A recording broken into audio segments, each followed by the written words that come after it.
আসসালামু আলাইকুম সম্মানিত ভাই ও বোনেরা, স্বাগত জানাচ্ছি এমআর কৃষির নতুন আরও একটি ভিডিওতে। আজকের ভিডিওতে আমরা দেখাবো কিভাবে আম গাছের জোট কলম করবেন। আম গাছ কলম করার জন্য শুরুতে আমি এখানে একটি পলিথিন নিয়ে নিয়েছি, যেটি একদম পাতলা আকৃতির। এটি দিয়ে আমি কলমটিকে বাঁধবো।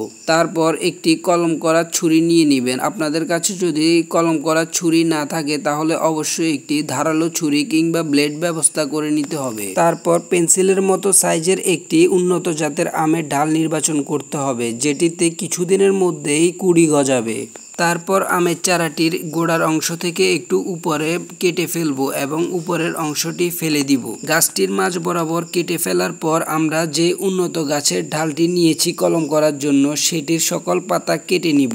ঢালটির সকল পাতা কেটে ফেলার পর ঢালটির উপর থেকে নিচের দিকে তেচড়া করে কেটে নিব। ঢালটি তেচড়া করে কাটার সময় অবশ্যই খেয়াল রাখতে হবে যাতে এই ঢালে কোনো প্রকার ঘষা না লাগে, যাতে এক টানে কেটে ফেলা যায়। ঢালটি দুই পাশ থেকে এমনভাবে কাটতে হবে যাতে নিচের দিকটা খুব তীক্ষ্ণ হয়। সঠিকভাবে কাটার পর এই ঢালটি এখন কলম করার জন্য উপযুক্ত।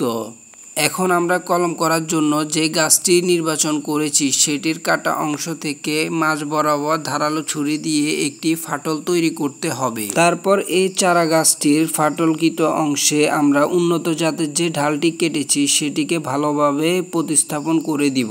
এখানে একটি জিনিস লক্ষ্য রাখবেন যাতে চারা এবং ঢালের সাইজ সমান হয়।